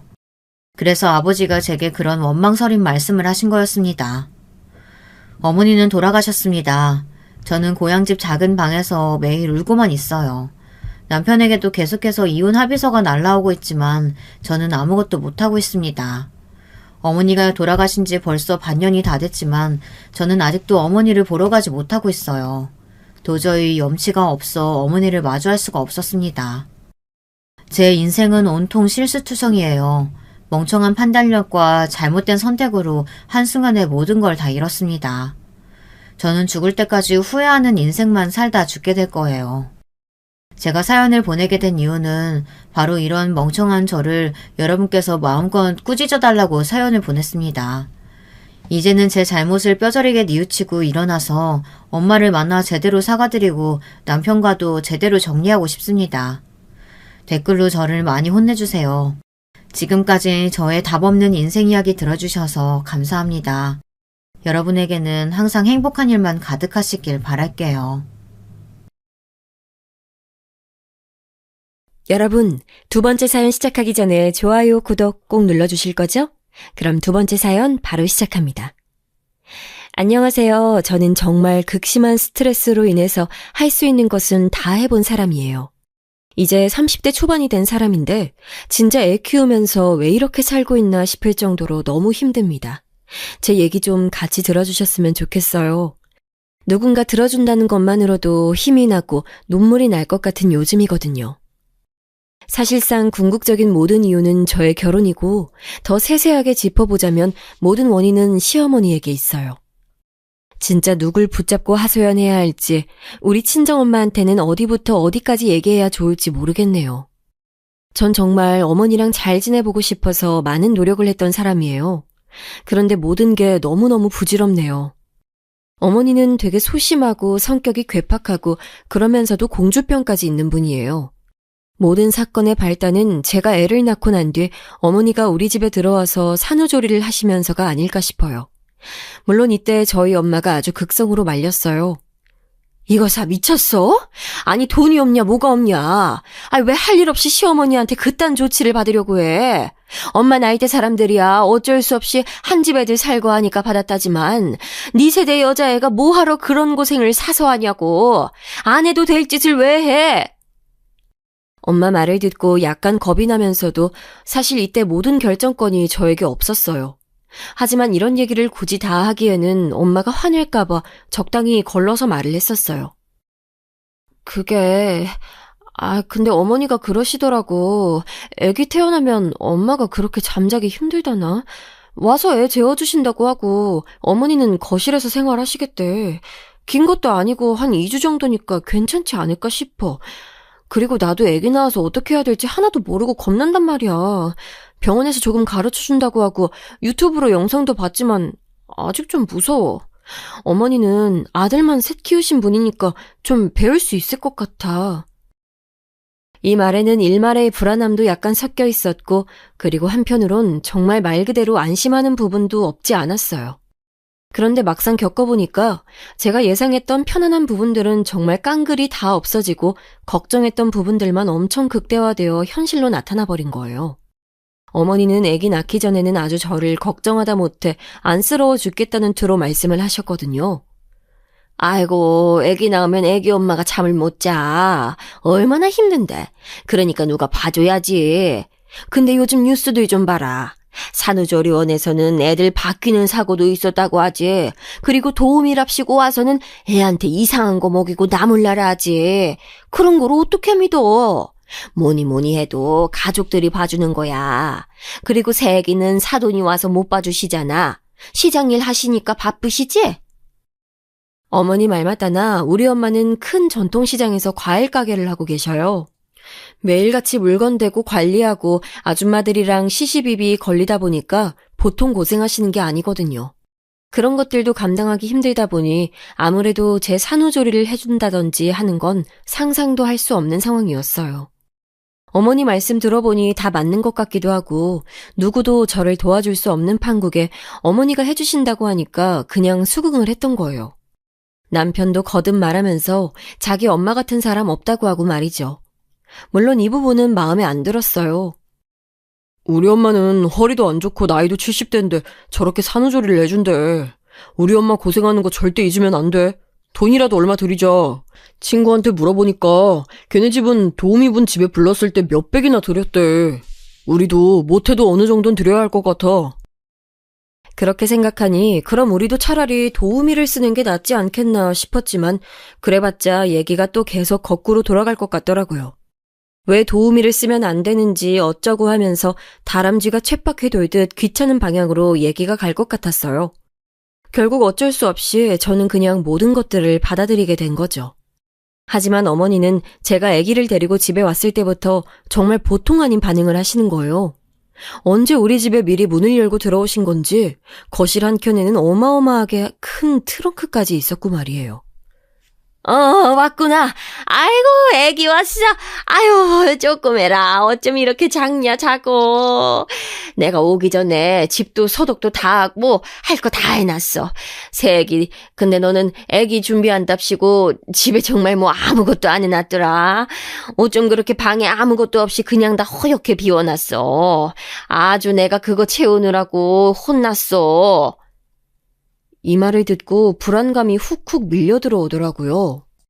뭘 어떻게 채우셨다는 건지, 그리고 왜 연락도 없이 집에 미리 들어와 계셨던 건지 머릿속에 아주 하얘지는 느낌이 들었어요. 아니나 다를까 제가 비워두었던 아기 방은 어머니의 손길이 닿은 것이 아주 역력하게 느껴지더라고요. 제 딴에는 아기 방의 앞으로 짐들이 아주 많다고 들었기 때문에 작은 수납장과 아기 침대만 놓고 그 외의 공간은 깨끗이 닦아두었단 말이죠. 수납장 안으로는 기저귀들과 여분의 내복들, 체온계와 필요한 것들을 전부 넣어두었고요. 어머니가 신경을 써주셨다는 말씀 자체는 감사했지만 그 방에는 알록달록하게 어머니가 사서 갖다 두신 것들로 꽉 차 있었어요. 하얀 수납장 위로는 멋대로 사오신 쿠션이며 이런 것들이 마구 올라가 있었고 밑으로는 물티슈들과 아직 계열별로 맞지도 않을 것 같은 옷들까지. 이런 것들은 또 누가 갖다 주셨다고 하는데 그럼 대체 언제부터 이 집에 미리 와 계셨다는 걸까요? 어머니, 이게 다 뭐예요? 제가 방 정리해둔 건데 우리 태영이 방으로 제가 물건 다 계획해두고 공간을 비워둔 거예요. 아이고, 아무래도 내가 너 아무것도 준비 안 했을 것 같아서 어제부터 미리 와 있었어. 니네 시모님이 장난감이랑 옷들 다 저렇게 주고 간 거야. 지금은 좀 커 보일지 몰라도 저거 시간 지나면 다 입어. 그러니까 잘 챙겨두고 그대로 입히면 돼. 아참, 감사하다고 전화 꼭 드리고. 일부러 저거 주겠다고 어제 와서 다녀갔단 말이야. 네가 센스 있게 용돈이라도 좀 챙겨드려. 내가 지금 니네 시이모 전화번호 보내줄게. 기다려봐. 와, 이건 무슨 초대하지 않은 손님도 아니고 제가 원하지도 않은 걸 갖다가 어머니가 마음대로 다 우겨넣으시고 뭘 하시는 걸까요? 그냥 무작정 멋대로 다 갖다 쑤셔 넣으시고서는 그걸 감사의 표시를 하라니요. 아직도 저는 수술한 자리가 아프고 죽겠는데 품에 안겨있는 애기 안기도 너무 버겁고 신경이 쓰이는데 말이에요.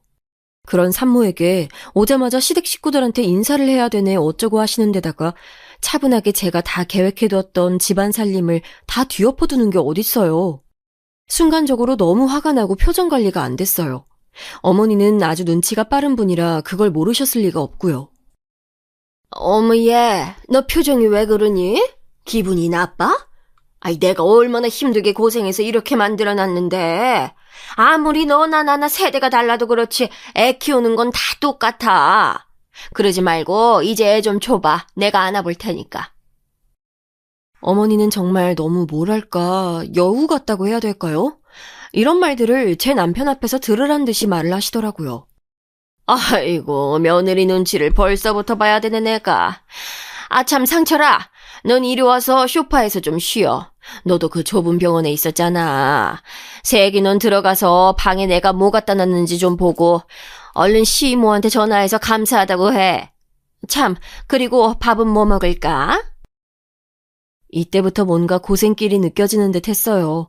어머니는 당장 본인 아들이 애라도 낳고 온 마냥 얼른 누워서 쉬길 바랬고 저는 애기 용품부터 챙겨두길 바라시더라고요. 한숨 푹푹 쉬면서도 제 손에 안겨온 그 작고 꼬물거리는 아기가 너무 조심스러워서 그나마 좀 더 잘 아는 어머니가 봐주시길 바랬어요. 그런데 어머니가 하시는 일은 정말 너무너무 달갑지 않은 거예요. 저한테는 본인이 아들 셋을 키우셨다고 하는데 육아 스타일이 달라도 너무 달랐어요. 어머니, 아기 얼굴에 뭐가 올라왔어요. 이거 제가 인터넷으로 검색해보니까 집안이 너무 뜨겁고 습도가 올라가면 태열 같은 게 생긴다고 하더라고요. 아기 방은 좀 시원하게 해야 될 것 같아요. 이날 아침에 저는 아기 얼굴 전체를 뒤덮은 빨간 반점 같은 것 때문에 정말 기겁할 뻔했거든요. 소아과 가기 전에 얼른 빠르게 검색을 해서 알아보니 그런 내용들이 적혀 있었어요. 이때도 약간 기분이 나빴던 건 평소에 제가 아기 방 너무 더운 것 같다고 계속 말씀드렸는데도 안 들으셨거든요. 여기는 나도 잠깐 자고 쉬어야 하는 곳이잖아. 아니 이 나이인 나한테도 냉골 같고 추운데 요 갓난쟁이한테는 얼마나 힘들겠어. 아기 말 못한다고 뭘 못한다고 엄마가 그렇게 넘겨버리면 안 돼. 사람이 눈치가 빨라야지. 아니 너는 몸 푼다고 그렇게 방을 온돌방처럼 지지면서 왜 애기 방은 춥게 해? 우리 상철이도 자다가 덥다고 새벽에 거실로 나오더라. 엄마는 시원하게 잔다나. 아니 거실이랑 애기 방은 춥고 니네 방은 따뜻하게 하면 되는 거야? 아, 정말 너무 답답하다 못해 숨이 턱턱 막힐 지경이었어요. 어머니가 주무시는 거실은 제가 보일러 기기를 딱히 손댄 적도 없어요. 그냥 어머니가 알아서 조절하시게 놔뒀을 뿐이고 우리 방은 제가 겨울에 아기를 낳았으니 너무 춥고 시렸거든요. 다들 조리 잘해야 된다고 따로 조리원 안 갔으니까 집에서라도 꼭 뜨습게 있어야 된다고 했었어요. 그러니 좀 올렸을 뿐인데 그걸 갖고 어머니는 막 뭐라고 하시는 거예요. 그것도 아주 얄밉게. 대놓고 그걸 갖고 야단친다기보다는 슬쩍 돌려서 말이죠. 애기는 이렇게 추운 데서 재우면서 엄마만 뜨끈하게 지지는 건 좀 너무하잖아. 애 아빠가 덥다고 뛰쳐나올 정도면 너무한 거야, 얘. 아니, 어머니. 아무튼 저 그럼 제가 애 데리고 수학과 다녀올게요. 이렇게 말을 해도 어머니는 이 부분에서 딴지를 거시더군요. 본인이 의사도 아닌데 대체 왜 이러시는 걸까요? 어머머 세상에, 그 정도 뭐 좀 난 것 가지고 뭐 병원을 가? 요즘 병원 가면 아파서 오는 환자들 천지잖아. 괜히 애 옮고 더 큰 병 얻어온다 너. 애 엄마가 돼서 그런 병균들에게 애를 지킬 생각을 해야지. 끌고 가면 어떡해? 그 정도야 약 바르고 하면 좀 낫는 거야 너.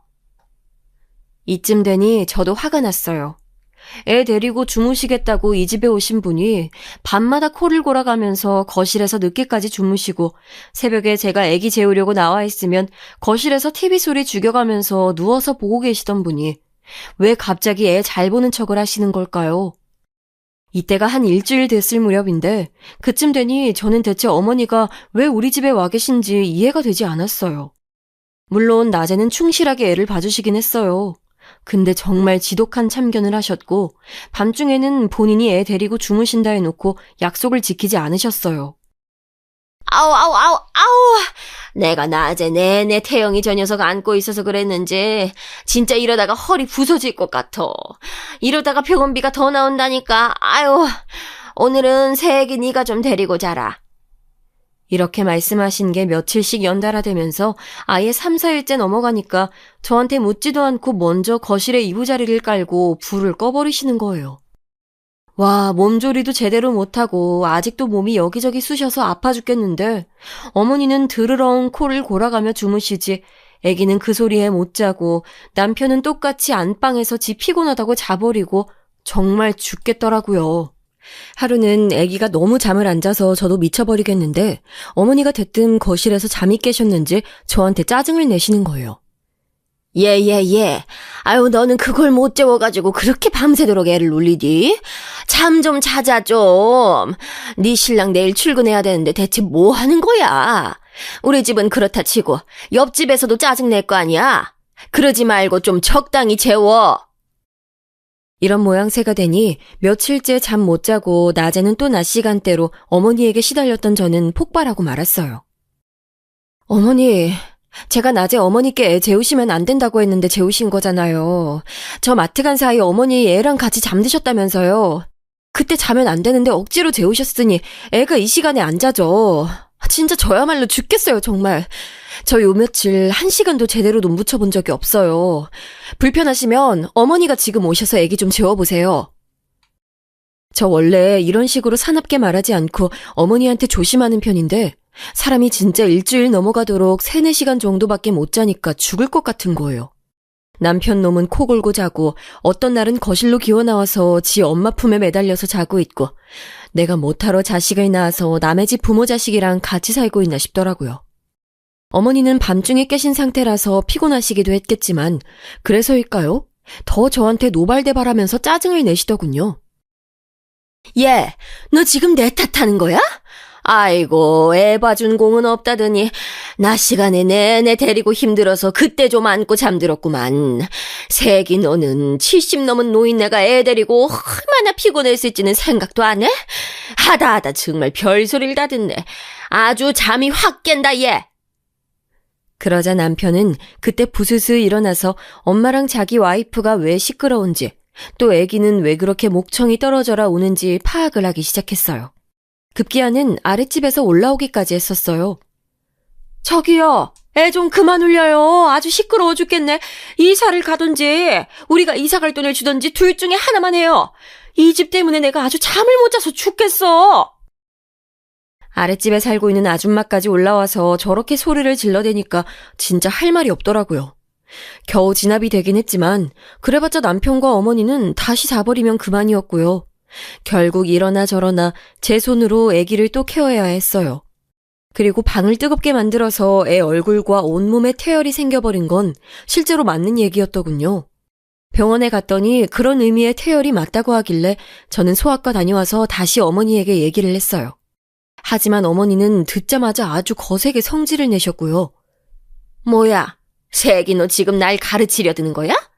의사가 이렇게 말하던데 CM이가 뭔데 이래라 저래라 하냐 이거지? 새끼 너 정말 너무한다. 어쩜 이렇게 힘들게 돌봐주는 CM이 공은 몰라주냐? 저는 더 이상 소모적인 싸움은 하고 싶지 않았기 때문에 그냥 얘기를 이쯤에서 접어버렸고요. 안 되겠다 싶어서 남편에게 전화를 했어요. 나 더 이상 안 될 것 같아. 지금 도우미 업체 알아보고 있으니까 이제 어머니는 그만 애기 봐주시라고 하자. 나 진짜 밤에 누가 봐주지 않으면 미쳐버릴 것 같아. 잠을 며칠을 못 잔 건지 알기나 해? 오빠는 계속 안방에서 애가 울던 말던 그냥 자버리니까 모르잖아. 어머니 수고비 얼마 드리고 얼른 수습하자. 이렇게까지 말을 했는데도 남편은 제 입장에 동의를 할 수 없었던 모양이에요. 자기도 할 말이 있다나요? 수진아, 나 좀 서운하다. 우리 엄마가 힘들게 봐주고 있는 거 알잖아. 우리가 부탁도 안 했는데 엄마가 와서 저렇게 봐주시는 건데 이제 와서 그만 가시라는 말을 어떻게 해. 엄마 서운해하시면 너 그거 어떻게 수습할 건데. 그리고 낮에 엄마가 봐줄 때 넌 좀 자면 되잖아. 밤 시간은 엄마도 나이가 있으니까 막상 하려니까 힘들어하시는 것 같아. 그래도 낮과 밤 누구든 봐주면 좋은 거잖아. 엄마도 큰맘 먹고 오신 건데 어떻게 다시 가라고 하냐고. 누가 보면 어머니가 어디 저 지방 멀리서 올라오신 줄 알 것 같네요. 하지만 참고로 말씀드리자면 저희 시댁은 집에서 10분 거리에 있고요. 차 타고 가면 1분도 안 걸리는 거리에 있답니다. 어머니가 굳이 우기셔서 저렇게 아들네 오셔서는 같이 주무시고 계시는 거예요. 그리고 낮 시간에는 어머니가 봐주시니 저보고 자라고 하잖아요. 솔직히 거기에 대해서도 저 할 말 엄청 많아요. 오빠 웃긴다. 뭐? 낮 시간에 자면 되는 거 아니냐고? 아니 막말로 해서 어머니가 그때 뭐 태영이 제대로 봐주시는 줄 알아? 어머니 말로는 나보고 애 안지 말고 달라고 하시는데 한 1분도 안 돼서 힘들다고 다시 네가 좀 데려가라고 하셔. 그러면서 나보고 왜 모유수유는 안 하고 자꾸 분유로 먹이냐는 거야. 오빠 눈엔 지금 내가 모유수유 할 수 있는 컨디션으로 보여? 나 지금 쓰러져서 응급실 안 가는 것만으로도 다행인 상태야. 왜 몰라? 저는 정말 남편한테 홧김에 이렇게 말한 게 아니고 진짜였어요. 아기 낳고 돌아와서 몸이 한껏 부어 있었는데 어머니랑 같이 있으면서 잠도 못 자고 스트레스를 받다 보니까 2주도 안 되는 시간에 살이 6kg이 빠져버린 거예요. 그게 어디 정상적인 상황인가요? 게다가 어머니가 참견을 보통 많이 하신 게 아니랍니다. 얘 새끼야, 애기 분유 너무 먹이지 마. 엄마가 됐으면 모유 수유를 해야지. 난 니네 아주버님이랑 도련님까지 셋 다 분유는 한 방울도 안 먹였어. 애들이 얼마나 튼튼하게 자랐다고. 분유 먹고 자란 애들은 나중에 병치레도 많이 하고 힘들어. 네가 좀 고생스러워도 애 모유 수유는 꼭 해야 돼. 오늘부터라도 좀 어떻게 다시 노력해봐. 이때 저는 정말 너무 한숨이 나와서 못 참고 얘기를 했어요. 어머니, 병원에서부터 잘 안 돼서 저는 진즉 포기하기로 했어요. 그때도 잘 안 되는 상황에 몸살까지 와서 정말 완전히 드러누웠었어요. 분유로 먹는 게 다 나쁜 게 아닌데 왜 그러세요, 어머니?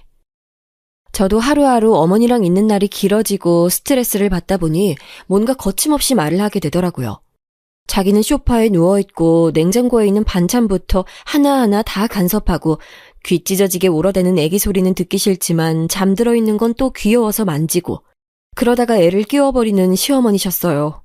이런 모습들이 어떻게 며느리가 산후조리를 할 수 있도록 도와주러 왔다고 볼 수 있나요? 더 아프게 하고 망치고 괴롭히는 꼴인 거죠. 어머니는 이 당시에 저에게 바로 뭐라고 하진 않으셨지만 그걸 가슴에 계속 담아두고 계시는 것 같았어요. 얘기가 어영부영 넘어가고 있던 동안 아버님이랑 아주버님, 도련님이 하도 아기를 보고 싶다고 하니까 결국 오시게 했는데요. 50일도 안 된 상태에서 그렇게 어른들을 우르르 몰고 온 어머니에게 정말 너무 화가 나더라고요. 이 또한 저한테 하나도 묻지 않고 멋대로 강행하신 일이었거든요. 심지어 저에게 밥까지 차리라고 하시더라고요. 예, 지금 밥이랑 국 다 있지? 우리 고기만 좀 굽자. 좀 이따가 네 아버님이랑 다 들어올 거야. 네? 어머니 그게 무슨 말씀이세요? 갑자기요? 누가요? 어머니는 제 물음에 제대로 대답도 안 해주시고 말을 막 흐리면서 아주 분주하게 냉장고 여기저기를 휘집으시는 거예요. 결국 얼마 안 되어 시댁 식구들이 다 들어왔고 어머니는 남자들이 그렇게 시커멓게 앉아있는 가운데서 아무렇지 않게 모유수유 얘기를 마구 하시는 거예요. 정말 여러모로 짜증이 나고 어머니랑 왜 이렇게 같이 살고 있는 건지, 왜 남편은 자기 엄마만 불쌍히 여기는지 화가 치밀어 올랐어요. 그런 와중에 어머니가 저한테 또 잔소리를 하셨고, 그래도 저는 나름 예의 있게 받아쳤다고 생각했거든요. 헌데 어머니는 뭐가 그렇게 억울하셨는지 여기서 사고를 쳐버리셨어요. 예, 애 기저귀 좀 갈아야겠다. 그냥 대강 씻지 말고 물로 닦여. 그리고 연고도 발라주고. 보니까 많이 짓무른 것 같더라. 네가 너무 기저귀로 쫌매놔서 그래. 어머니, 그게 아니라 애기 어제 분유를 너무 많이 먹이셔서 그런 거잖아요. 애기가 몇 번이나 설사하고 기저귀를 갈고 고생했는데 아시면서 그러세요. 저도 물티슈로 닦이고 싶어서 닦인 거 아니에요. 저 잠도 못 자고 밥도 못 먹고 있는데 애가 계속 지리니까 저도 너무 힘들어서 어차피 또 할 테니까 싶어서 그때만 닦인 거예요. 이 말을 했을 때 어머니는 본인이 봐도 잘못한 상황이긴 했으니 눈치를 바쁘게 보시더니 순간 조용하시더라고요. 그랬더니 이젠 또 다른 걸로 트집을 잡아서 아주버님이랑 아주버님, 도련님 앞에서 면박을 하시는 거예요. 애 좀 따뜻하게 입혀. 아무리 실례라지만 보일러는 낮춰놨는데 애도 그렇게 허벙하게 입히면 어떡하니? 겉에다가 뭐라도 좀 둘러서 입혀야지. 가만 보면 넌 참 엄마가 돼가지고 냉정해. 너는 껴입고 애는 그렇게 얇게 입히면 감기 들라는 거야 뭐야? 이때 가만히 밥 먹던 저는 정말 열이 올라서 참을 수가 없는 거예요. 아마 표정 관리가 안 됐겠지만 아무튼 뾰루퉁한 얼굴로 저도 확 받아쳤어요. 어머니, 제가 일부러 시원하게 입힌 거예요. 태열 오른 거 아시잖아요. 소아과 갔을 때 의사가 이렇게 하면 안 된다고 연고 바르고 시원하게 하라고 하셔서 일부러 그런 거라고요. 저는 산후풍 들면 안 되니까 어쩔 수 없이 이렇게 입은 거예요. 병원에서 엄마인 저는 따뜻하게 입고 애는 살짝 시원하게 입히라는데 따라야지. 별 수 없잖아요. 이 말을 하면서도 분이 풀리지 않아서 씩씩거리던 차에 어머니는 이때 젓가락을 들고 있던 상태에서 저를 아주 표독스럽게 쳐다보시더니 갑자기 탕 소리를 내면서 떨구시는 거예요. 옆에 아주버님과 도련님 그리고 우리 남편도 순간적으로 자기 엄마를 쳐다봤고요. 그런데 정말 너무 어이없는 일이 벌어지고 말았어요. 어딜 봐도 울고 싶은 건 제 쪽이었는데 그런 무수리 같은 험상궂은 꼴을 하고 늘어난 티를 입고 겨우겨우 입에 뭘 우겨넣고 있는 저에게 세상 화장 곱게 하고 먹을 거 다 먹고 잘 거 다 자는 분이 마구 화를 내시는 거예요. 그것도 울면서 말이죠. 예, 새애기 너 진짜 그러는 거 아니야. 그러는 거 아니라고. 아우, 내가 진짜 이렇게 며느리한테 무시받고 진짜 못 살겠다. 내가 이젠 다 싫어. 다짜고짜 울면서 저한테 막 화를 내시더니 자기 식구들 천지인 이 집에서 곧장 가방을 들고서는 나가버리시는 거예요. 제가 볼 땐 웃기지도 않는 게 거실에 있는 그 큼지막한 트렁커는 손대지도 않고 작은 손가방에 옷만 걸치고 나가셨거든요. 어쨌건 다시 들어올 일이 없다는 뜻은 아닌 거잖아요. 그런데 그래봤자 뭐 하겠어요. 전 이 집에서 한없이 타인 아니겠나요. 모든 불똥이 저에게 튀어서는 아버님은 가만히 계셨지만 아주버님과 남편이 저에게 한마디씩 얻는 거예요. 그나마 도련님은 저보다 아래셔서 그런지 몰라도 눈치만 보고 있었고요. 저기 재수씨, 무슨 일이 있었는지 난 모르지만 왜 엄마를 서운하게 하는 거예요? 보니까 엄마가 여기 와서 신경도 많이 써준 것 같은데. 아주버님은 둘째치고 저는 남편이 여기서 덧붙이는 말이 이해가 안 되더라고요. 수진아, 엄마 기분 하나 맞춰주는 게 그렇게 어려워? 엄마는 애기 생각해서 하는 말인데 왜 그렇게 날카롭게 한마디 한마디 다 받아쳐? 보는 내가 아주 다 아슬아슬하고 무안해. 왜 그러는 거야? 결국 저만 이 집에서 죽일 죄인이 되어버렸고 어머니는 그렇게 나가셔서는 또 웃긴 게 저녁에 들어오신 거 있죠? 이유는 단 하나, 짐을 챙기러 왔다는 거예요. 저는 그러시냐고 하면서 주방에서 어머니 쪽을 전혀 쳐다보지도 않았어요. 그게 그렇게 화가 나셨는지 우악스럽게 트렁크를 들고 현관에서 일부러 소리를 쾅쾅 내가면서 나가시더니 집에 가셔서도 전화를 하신 거예요. 참 그 누구보다도 미련이 많으신 분 같아요. 그러면서도 기야말 소리를 내지르시더라고요. 새애기 너는 어쩜 애가 그렇게 야멸차냐? 우리 태영이 네가 낳았다고 다 네 건 줄 알고 네 멋대로 하려나 본데 너 아주 잘못 알고 있는 거야. 태영이 우리 집씨라고. 니네 집씨 아니다. 박간의 손주인 거지 니네 이간의 손주가 아니야. 우리 모두의 애를 네가 낳은 거야. 뭐 너는 공짜로 태어났어? 저 어머니, 무슨 말씀을 하고 싶으신지 모르겠는데 좀 알아듣게 말씀을 하세요. 저도 성이 나서 걷잡을 수가 없는 상태가 됐고 점점 내용은 험악해지게 됐어요. 어머머, 얘 말하는 것 좀 봐. 내가 진짜 이렇게 하나밖에 없는 며느리한테 개무시당하면서 살아야겠니? 이제 너 안 봐. 안 본다고. 손주를 낳았어도 걔가 네 자식인 줄만 알고 살면 아주 잘못된 거야. 어른들이 봐주고 가르쳐주는 것도 안 듣겠다고 용을 쓰고. 너는 혼자 다 알아서 컸어? 그래서 그 모양인 거야? 어머니, 상황이랑 상관 있는 말씀만 하세요. 나중에 다시 주워 담을 수 없는 말씀은 함부로 하지 마시고요. 저는 점점 화가 치밀어서 견딜 수가 없는 상황이 됐어요. 이윽고 저는 남편에게 통보를 하게 됐어요. 이 인간이 내 편이 아니란 걸 체감한 순간부터 저도 딱히 존중해주고 싶지 않더라고요. 어머니가 그간 봐주신 것에 대해서 용돈 드리고 싶으면 알아서 해. 근데 나는 100만 원 이상 드릴 생각 없거든? 오셔서 막상 애기 진짜로 봐주신 것도 거의 없고 집에서 계속 내가 해드리는 밥 드시고 잠만 주무시고 애 분유도 몇 번 먹여보신 적도 없으셔. 그런데다가 나한테 저런 무지막지한 말까지 하고 상처를 주셨는데 산후조리 비용으로 저금해둔 돈을 다 고스란히 드리고 싶진 않아. 게다가 빨리 도우미 도 구해야 되는 상황인데 한시가 바쁘다고. 필요하면 100만 원 지금 보내줄 테니까 아쉬우면 오빠가 더 보태서 드리던지 오빠 돈으로 알아서 해. 남편은 이런 모습의 저를 보면서 정이 떨어진다며 사람이 어쩜 그렇게 야속하게 구냐고 하더군요. 수진아, 너 이런 애였어? 엄마가 우리한테 신경 써준다고 70대 노인이 여기까지 와서 그 고생한 건 생각도 안 해? 순서가 틀렸다는 생각은 왜 못하는 거야? 너 우리 엄마한테 사과가 먼저야. 이런 식이면 나도 장모님 딱히 앞으로 뵐 생각은 없어. 아, 그러셔? 그럼 맘대로 해. 잘 생각해봐. 양쪽 집 안 가면 누가 더 손해인지 상식적으로 생각을 해봐라. 누구 집이랑 왕래가 더 많이 있었나? 우리 엄마가 결혼하고 생전 이 집에 온 적이 몇 번이나 돼? 뭐 오빠 하고 싶은 대로 해 그럼. 실질적으로 정말 우리 엄마는 몇 번 온 적도 없어요. 그것도 사위가 없을 때 죄 지은 사람처럼 도망치듯이 맨날 빠르게 사라졌었고요. 그런 우리 엄마한테 지가 무슨 보내 안 보내 협박할 일이 있다고 그러는 건지. 엄마는 사위 얼굴 별로 보고 살았던 적도 없는데 말이죠. 남편이 봐도 이후로 이게 썩 좋은 카드는 아니었던 건지 그냥 괜히 저한테 툴툴거리면서 심술을 부리더군요. 애가 우는데도 일부러 방에 들어가서 핸드폰 게임만 하거나 제가 차려놓은 밥을 안 먹고 그냥 방으로 들어가 버리거나 이런 모든 상황들은 정말 너무 뻔하잖아요. 어머니가 시켰거나 아니면 지가 헛된 효자 노릇을 하느라 엄마 편을 드는 거죠. 점점 시간이 지나서 미칠 지경으로 화가 났던 저는 마음을 다잡게 됐어요.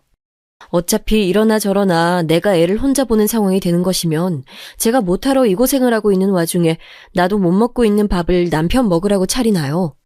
저는 저랑 애기 먹을 것만 신경을 썼고 며칠 연속 주방을 그냥 지나쳐버린 남편을 생각해서 밥을 안 차렸어요. 그리고 남편이 있건 말건 간에 제가 도우미를 고용했고 집에 오시게 했답니다. 사람이 죽으란 법은 없는 건지 새로 오신 도우미 이모님은 아주 일을 잘하시는 분이셨어요. 저의 딱한 사정을 들었던 친척 언니가 소개해준 분이었고 정말 하나부터 열까지 마치 친정엄마처럼 너무 깊게 신경을 써주시더라고요. 애기 엄마, 그러지 말고 얼른 들어가서 쉬어요. 밤에는 내가 없으니까 힘들 거 아니야. 낮에는 내가 어떻게든 볼 테니까 이럴 때 자둬요. 얼굴이 정말 말이 아니구만. 이 이모님 덕분에 저는 낮에 늦게까지 잘 수 있었고 그러면서 며칠 지나는 동안 얼굴 혈색도 그나마 좀 돌아오고 병원도 다녀오고 이모님이 차려주시는 밥도 먹고 버틸 수 있었어요. 남편은 그 사이 아주 얼굴이 울그락불그락 보통 상태가 아니었답니다.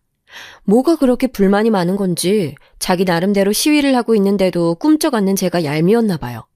그 와중에 어머니도 저한테 몇 번 전화를 걸어대시고 문자도 보내시더니 제가 답장을 안 하니까 집으로 찾아오셨더군요. 아, 어머니 오셨어요? 무슨 일이세요? 어머니는 저의 이런 물음에 대답도 안 하고 저를 빤히 노려보시더니 제 어깨를 정말 누가 봐도 알 수 있을 만큼 세게 밀치고는 안으로 훅 들어가 버리셨어요. 화가 난 저도 나름의 대처를 했고요. 저희 지금 나가야 해요. 별일 없으시면 다른 날 연락하고 오세요. 그러자 어머니는 눈을 막 희번득거리면서 평소 그렇게 교양 있는 척 조근조근 말하시던 것도 다 까먹고 막 소리를 지르시는 거예요. 예, 내가 내 아들 집에 오는 것도 허락받아야 돼? 나 여기 있다 갈 거야. 있다 갈 거라고! 아무도 없는 집에 어머니 혼자만 계시면 좀 그렇죠? 오늘은 이모님 안 오셨지만 이모님 일하시도록 여기 놔둔 것들도 있고 아무튼 저 없을 때 계시게 하긴 좀 그래요, 어머니. 집에 가 계시면 되잖아요. 정말 저는 조금도 어머니를 집에 두고 싶지 않았어요. 제가 병원에서 애 낳고 힘들어하고 있을 때 멋대로 이 집에 들어오신 거. 그러곤 시이모님이랑 이것저것 살림살이 참견 다 하고 멋대로 방을 채워놓고 난장판으로 어지르신 거 하며 그렇게 기를 쓰고 산후조리한다고 들어와 있던 것 등등 떠올리기만 해도 진짜 관자놀이 부분 핏줄이 튀어나올 정도로 스트레스였거든요. 어머니는 저를 한참 또 그렇게 노려보더니 나가셨고 저는 한숨을 푹푹 쉬면서 젖병들을 씻었답니다. 그냥 아무리 어머니가 진상이라지만 이렇게 좀 한동안 안 보고 지내다가 어느 정도 응어리가 정돈이 되면 그때쯤은 어쩌다가 한 번씩 보기는 해야겠다. 그 정도로만 생각을 하고 있었어요. 그 일이 그 뒤로 벌어질 줄은 정말 꿈에도 상상을 못했고 진짜 아주 조금의 예상도 못하고 있었거든요. 요약을 해보자면 어머니는 저에게 집에서 내쫓겼다며 남편과 온 시댁 식구들에게 전화해서 또 미친 듯이 울부짖으셨고요. 그 기세를 몰아서 끝내 정말 하면 안 되는 일을 저지르시고 말았답니다. 망할 노인네가 그러고 우리 엄마가 있는 곳, 엄마의 가게가 있는 시장으로 찾아간 거예요. 멀쩡히 아침부터 바쁘게 정말 눈, 코 뜰 새 없이 일하고 있던 엄마에게 찾아가서는 거기서 대뜸 딸 교육을 어떻게 시켰냐는 투로 심술을 부려댔다는 거죠. 제가 직접 상황을 본 건 아니지만 어머니는 무작정 쫓아가서 우리 엄마에게 생시비를 걸었다는 거예요. 엄마도 당시 엄청 당황했겠죠. 상견례 이후로 거의 볼 일이 없는 딸네 시어머니가 자기 직장에 찾아왔으니까요. 그런 엄마에게 어머니는 그 앞에서 아주 거만하게 과일들을 손으로 뒤적뒤적거리며 막 쳐대더니 대뜸 5만 원짜리 한 장을 엄마에게 내밀었다는 거예요. 그러니 엄마도 어이가 없어서 일단은 이게 뭐냐고 물었다고 하더라고요. 사돈, 이게 뭐예요? 왜 주시는 거예요? 일단 받아두세요. 지금부터 고를 테니까. 아니 무슨 대체 이게 뭐하는 짓거리인지 엄마가 그 시장에서 과일 장사만 30년 넘게 해오고 있는데 그런 꼴은 처음 본다고 하더군요. 대뜸 돈 꺼내면서 앞에서 흔들듯이 넘겨주고는 지금부터 고를 테니까 기다리라고 했다는데요. 저는 대충 눈앞에 그 모양새가 눈에 그려지니까 참을 수가 없더라고요. 옆에 있던 아주머니들도 당황스럽다는 투로 엄마를 쳐다봤다고 해요. 그랬더니 어머니는 진짜 심술이 그득그득 붙어서는 어쩜 인간이 저렇게 못되고 표독스러워질 수 있는지 그 결정을 보여주셨더라고요. 아니 뭘 봐요. 알아서 고르겠다잖아. 고르고 물어볼 테니까 좀 냅둬요. 그러니 슬슬 엄마도 주변 보기에 망신스러워진 거예요. 엄마네 가게에서 일하는 아줌마들 보기에 시장 아줌마네 사돈이랍시고 와서 저리 무례하게 굴어대면 당연히 웃기죠. 이건 완전히 뒷말하기 좋은 소재거리 아니냐고요. 엄마가 매우 난감한 얼굴로 수습을 해보려고 뭘 고르시겠냐고 물어봤나 봐요. 글쎄요. 그럼 뭐 좋은 거 있는지 좀 소개해줘 봐봐요.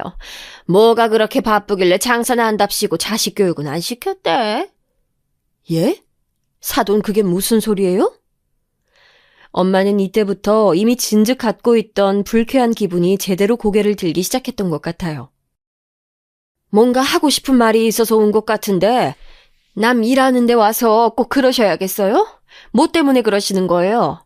우리 딸이 사돈한테 뭐 실수라도 했답니까? 엄마도 이쯤 되니 주변에서 쳐다보건 말건 감정적으로 억제가 안 됐던 것 같아요. 시장에서 둘러보던 사람들은 슬슬 한둘씩 그쪽으로 시선을 보내는 눈치였다고 하고요. 그러자 어머니는 저도 아주 당연하게 상상이 가는 그 거만한 표정으로 과일을 여전히 뒤적거리면서 말했다는 거예요. 아니 실수라니요. 하다마다요. 며느리 하나 들였는데 진짜 너무 서럽지 뭐예요. 세상에 시어머니를 집에도 못 들어오게 하는 며느리가 어디 있습니까? 안 그래요? 내가 진짜 지금 집 앞까지 갔다가 문전박대 당하고 쫓겨났어요. 대체 왜 그렇게 딸을 사납게 키웠대요? 정말 어머니의 저 말들은 다시 생각해도 너무 황당하기 짝이 없더라고요.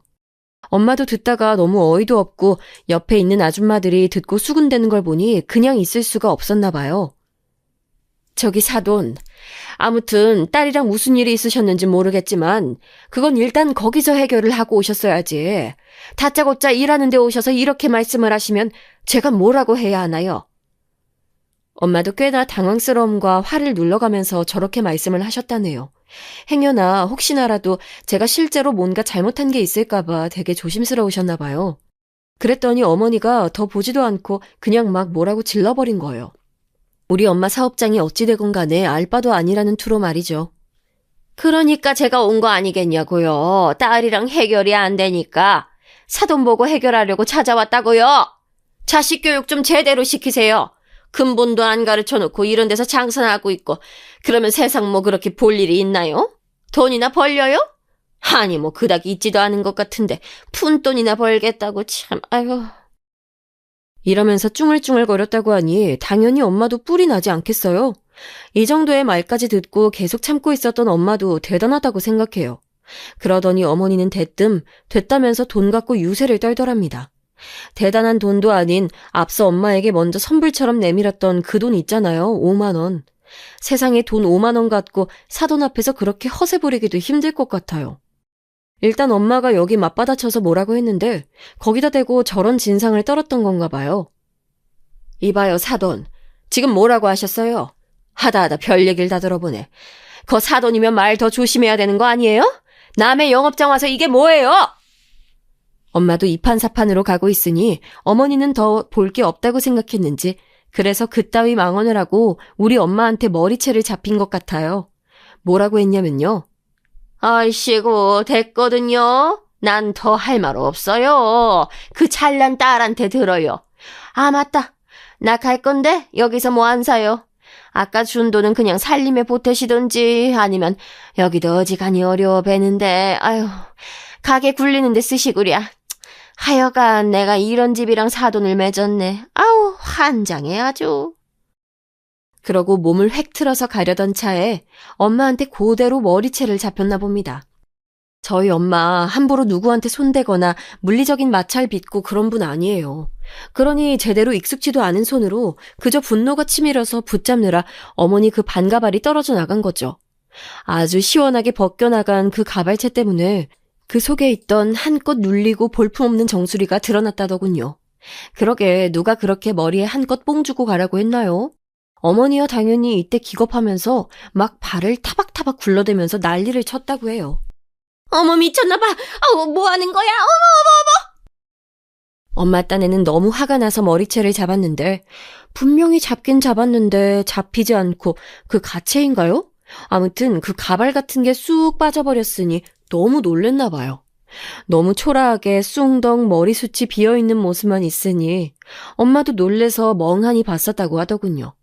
슬쩍 미안한 마음마저 올라올 뻔해서 엄마는 그대로 잡아 끌고 움직였다고 하더라고요. 너 이리 와. 뭐 어쩌고 어째? 뭐? 어디에 뭘 보태? 이리 와.